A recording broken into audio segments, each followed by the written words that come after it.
Promotional consideration paid for by the following.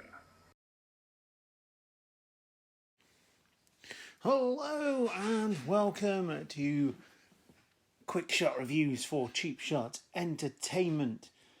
As ever, I'm your host, Luke, and this is a podcast for me to discuss my thoughts on various movies, having a movie cinema card prepaid so I can go and watch anything I please at my local cinema, which also happens to be an Odeon. So if you want to send me a free upgrade, then that's brilliant.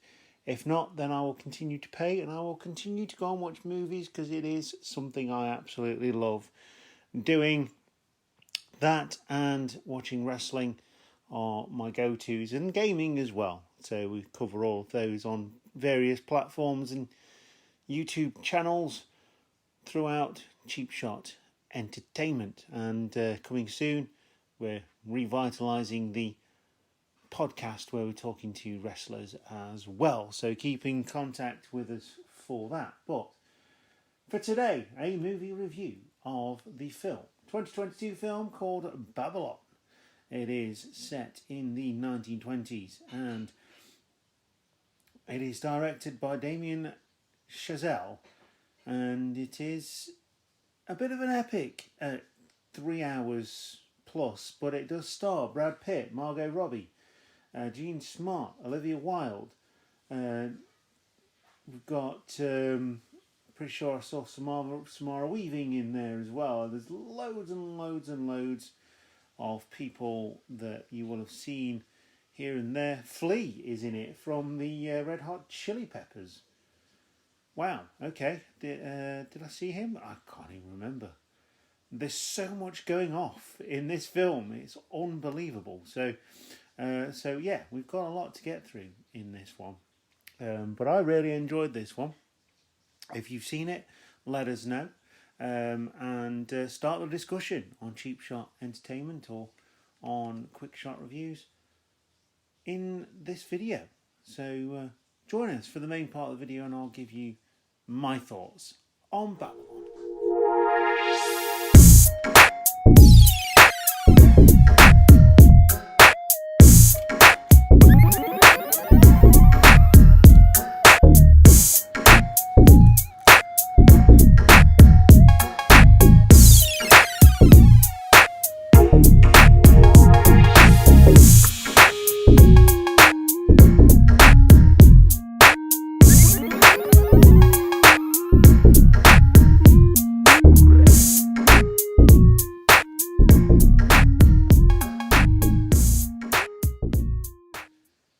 So, like I say, Babylon is a 2022 film.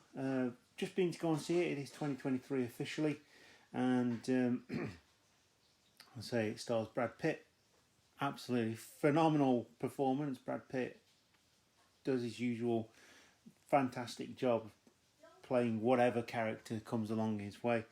Margot Robbie plays Nellie Leroy, one of the main characters. Brad Pitt plays Jack Conrad. We've got Diego Calva playing Manny Torres. That is the third main character. So as you can tell, this is almost like an hour for each character, but it's intertwined storyline. Really does capture your imagination and takes you through both the shock and awe of the era of the 1920s, the early Hollywood life that many people tried to get, but a lot of people consequently did not manage to capture. It's also got Tobey Maguire in it as well, which I didn't know. He's nowhere to be seen on this list because there's that many people in this film and it crosses so many different paths. It's unbelievable. But I'm going to go and give you the official blurb. So, a tale of outsized ambition and outrageous excess. It traces the rise and fall of multiple characters during an era of unbridled decadence and depravity in early Hollywood. This is, 1920s, in between World War One and World War Two. Certainly before World War Two, I was in America.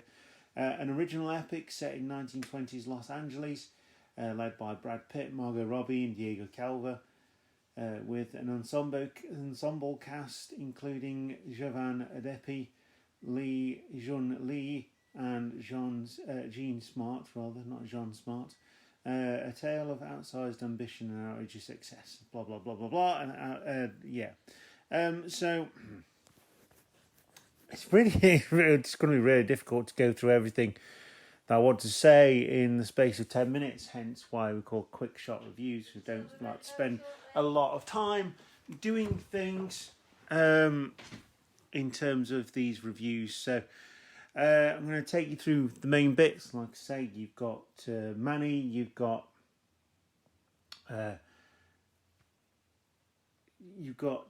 Jack, and you've got Nellie Leroy, all seeking different things. Jack Conrad is a very famous actor in this one, played by a very famous actor, incidentally.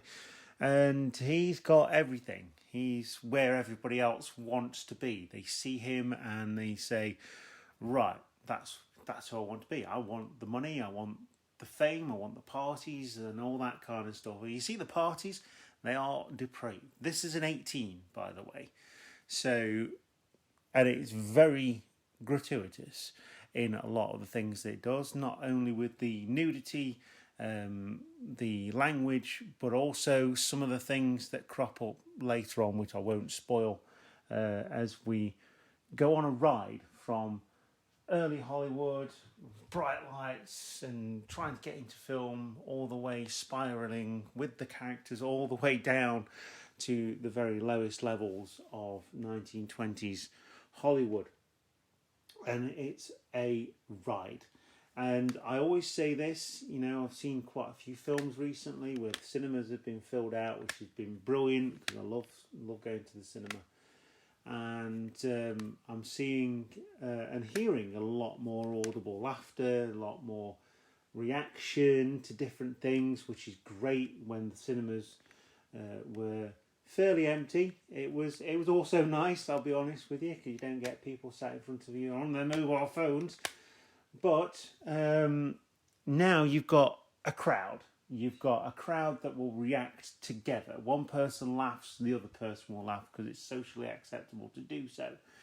And of course, if you want to laugh at something, laugh at it. Unless you're Josh, when you laugh at something that's really serious and it's not the time to do so. Yes, I'm calling you out, Josh, if you're listening to this, you absolute fart. Anyway, Babylon. It's everything that it was. If you've seen the trailer, it's everything that it was in the trailer. It does not give too much away. Margot Robbie's character is really excess. She's just doesn't mind doing anything to get attention, which is what she's doing, but you find out why she's after attention, so it builds that character. Jack is already very famous, but he has a different path, a different spiral into the lower reaches of Hollywood because he's so famous, and then he starts going down the route of just taking anything that he can get his hands on because he's an aging famous actor. Then you've got Manny, who's starts off as an assistant, wants to be on movie sets, starts off as an assistant, gets on a movie set, has to drive Jack back to his place after a massive party, and eventually Jack says, right, I want you on set with me. So he goes then to a movie set and he starts being Jack's right-hand man, so to speak, and gets the first film done and dusted. Then he gets tapped up by another studio, starts being really good with Nellie Leroy, and his path down that spiral as well is running alongside Jack, running alongside Nellie Leroy. Nellie is the classic Hollywood babe. She gets her start, she just goes all out with it, and with that excess comes a lot of other things that go along with it, the drinking, the drugs and everything else. So there's three contrasting storylines three very different ways of doing things, and it does all come to a head, and it's a really good finish to this film. The film, I feel, again, 3 hours is too much. There's a lot of parts of the story that could have gone a lot quicker. Some of it wasn't needed. Some of it just could have been mentioned. But at the same time, I didn't feel like I was needing it to be finished. I was hooked all the way through. So in a 3 hour film, that's very difficult to do. So I would actually really encourage you to go and watch this one if you've got the time to do so. But plan your toilet break halfway through when there's not much going off. So, because you will need one, especially if you're having a drink and popcorn and things like that. So, yeah, definitely go and see this one. Babylon gets 2 thumbs up from Quick Shot Reviews. And my final thoughts are go and watch it. And I will see you next time on Quick Shot Reviews. We've got Unwelcome to go and watch, which is a preview for Odeon Cinema Pass holders. And we've got Knock at the Cabin, as well as Fablemans. And it's getting to be a really good beginning, really good start to 2023 in terms of film. I actually don't think I've seen anything terrible at this point in time. So, go and watch it. And if you have, get in contact with us on social media, leave a comment down below the video. Let's get the conversation started. And I will see you next time. Thank you very much, movie fans. Goodbye, Cheap Shot Nation. And keep watching those movies.